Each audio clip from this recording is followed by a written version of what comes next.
بسم الله الرحمن الرحيم. السلام عليكم، شلونكم؟ شو اخباركم؟ رجعنا لكم اليوم فيديو جديد، فيديو سريع وسهل وكلش صغيرون. اليوم راد ولدي اسوي لهم كليجة، قلت خلنا اسويها واصورها، هي ما تاخذ وقت وسريعة.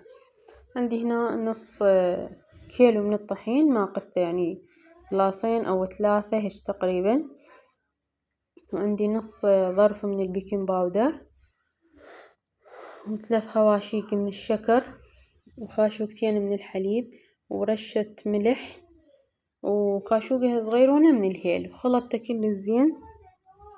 هنا عندي هذا الدهن جنة، نزلت هيجي بدون يعني قياس فوق الطحين، وما موعته يعني هو جامد، نزلته من موعة ويتلوح النار يصير حار، فراح يسوي لي كليجة سودة وكل السمرة.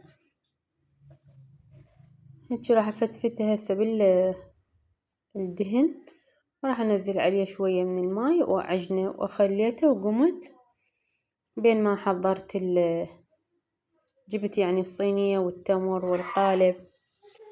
وكليجة سريعة وسهلة، وكلها اخذت من عندي يعني عجنها ولفها كلها نص ساعة. يعني هاي قبل ما يأذن المغرب انا سويتها واشتغلتها ولفيتها وحطيتها بالفرن ورحت اصلي. يعني سهلة وسريعة واحسن من ذيك ام الخمرة ونقعد نتانيها تختمر. هاي ام البيكنج باودر، وانا اكثر من مرة مجربتها، كلش هواي كلش طيبة، يعني بحيث ولدي من سويتها الهم تعجبوا، ماما كلش هشة كلش طيبة، تقبل عاشت يدك. طبعا هذا ابني اللي يصور مو انا، خذ التليفون وظل يصور. هنا بعد ما دهنت الصينية بالزبد، دهنت القالب بالزبد، هسه راح ألفه. التمر عندي جاهز من هذا المفلس بدون ما أفلسه. هذا شوفوا وسهل يعني وسريع وكلش طعمه طيب، أطيب من ذاك أبو الفصل. راح أطلع من عنده قسم أخلي بالماعون، وأقعد ألفها. لفيتها على السريع ورحت شويتها، ذبيتها بالفرن يعني، ورحت أصلي وبسرعة استوى من جوا.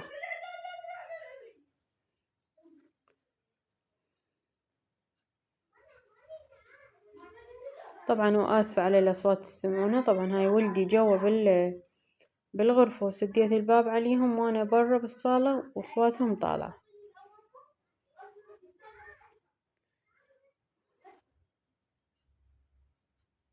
هنا طبعا ردت أنزلها على إيدي، ما نزلت حد ما جبنا تشيس ونزلتها عليها. راح أسوي هسه كم وحدة قدامكم، والباقي كملهم بعدين وأراويكم إياهم. أتمنى ما تبخلون علينا باللايك والاشتراك وتفعيل الجرس، وأكون ممنونة منكم.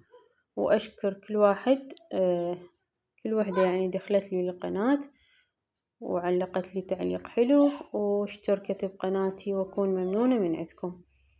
هنا بعد ما خلصت هاي الكمية طلعت، هاي الصينية بس طلعت من النص كيلو من الطحين، وحشيتها كلها تمر يعني يحبون هم التمر.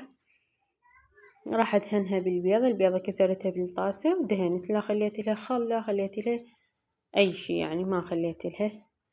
دهنتها رأسا، شعلت الفرن من جوا وذبيتها على الجو وخليتها تستوي، وصارت لك هشة وطعمها فتشي يعني كلش طيبة، وأنصح بتجربتها. واللي هنا فيديونا قرب على الانتهاء، لا تنسونا باللايك والاشتراك وتفعيل الجرس، وأكون ممنونة من عندكم. وشوفوا الكليجة مالتنا شلون تتكسر يعني تطيح طاحت من ايد هذا ابني الصغير بالقاع رأسا تكسرت من قد ما هشة وكلش طيبة. نترككم في رعاية الله وحفظه، ومع السلامة، باي باي.